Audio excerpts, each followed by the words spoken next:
ഖാല റസൂലുള്ളാഹി സ്വല്ലല്ലാഹു അലൈഹി വസല്ലം നബി പറഞ്ഞു എന്നിട്ടാണ് റിപ്പോർട്ടുള്ളത്, ബുഖാരിയിലാട്ടോ.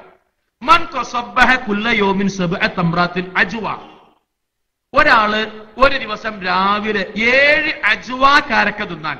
അജ്വ എന്ന് പറഞ്ഞാല് മദീനയിൽ ഹജ്ജിന് മക്കത്തെ ഹജ്ജിന് പോയ ആളുകളൊക്കെ മദീനയിൽ ചെല്ലുമ്പോൾ അജ്വേൻ ഇട്ടോ എന്നിങ്ങനെ പറഞ്ഞപ്പോഴും വിൽപ്പന നടത്തും.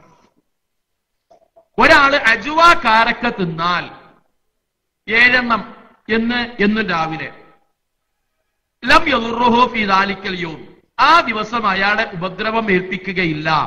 സുമ്മുൻ വലാ സിഹ്റുൻ, വിഷവും അയാളെ ഏൽക്കുകയില്ല, സിഹ്റും അയാൾക്ക് ബാധിക്കൂല എന്നാണ് ബുഖാരി ഉദ്ധരിച്ചതാണ്. അപ്പം അജ്വ കാരക്ക തിന്നാൽ ഓന് എന്ത് ഏൽക്കൂല?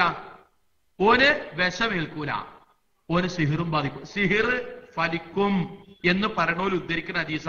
പക്ഷെ ഇതില് ദാലിക്കൽ യൗമ സുമ്മുൻ വലാ സിഹിർ എന്നുള്ളോടത്ത് സുമ്മും എല്ലാ ഉമ്മും സിഹിർ ബാധിക്കൂല, അത് വായിച്ചു കൊടുക്കൂല, സിഹിർ ബാധിക്കൂല.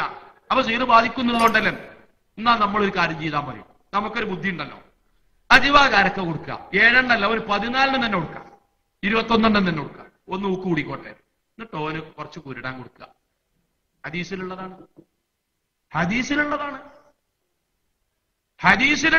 ബുഖാരി ഉദ്ധരിച്ചതാണ്. അപ്പൊ അജ്വ കാരക്ക കൊടുക്കുക, എന്നിട്ട് വിഷം കൊടുക്കുക, കുടിക്കുക. കാരണം ഹദീസിലുള്ളതാണ്. ഓനെന്ത് ചെയ്യൂല? വിഷം സിഹിർ ബാധിക്കുമല്ലേ എന്നുള്ളത് അവിടെ വെക്കട്ടെ, വിഷം ബാധിക്കും എന്നുള്ള റസൂലുള്ള പറഞ്ഞുള്ള വിഷം ഏൽക്കൂല എന്നാണ്. ഓന് വിഷം കൊടുക്കുക ധൈര്യമായിട്ട്. ഈ കൂട്ടത്തിൽ ആരാണ് കുടിക്കാനുള്ളത് നമുക്കൊന്ന് കാണണം.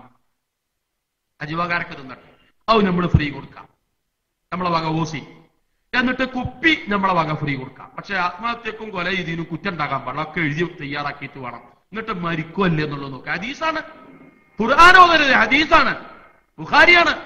അങ്ങനെ ഈ വിഷയത്തിലും പറഞ്ഞ ബുഖാരിയ പറഞ്ഞത് കുടിച്ചൂടടാ, ബുഖാരിയ പറഞ്ഞത് കൊടുക്കോന്, ബുഖാരിയ പറഞ്ഞത് കൊടിക്കട്ടെ എന്നാ ഒന്ന് കാണാലോ. അപ്പൊ ഇതെന്താണ്? ഈ മാനദണ്ഡം വെച്ച് നമ്മൾ നേരത്തെ വെച്ച മാനദണ്ഡ പ്രകാരം ഇത് സ്വീകരിക്കാൻ പാടുണ്ടോ അല്ലേ?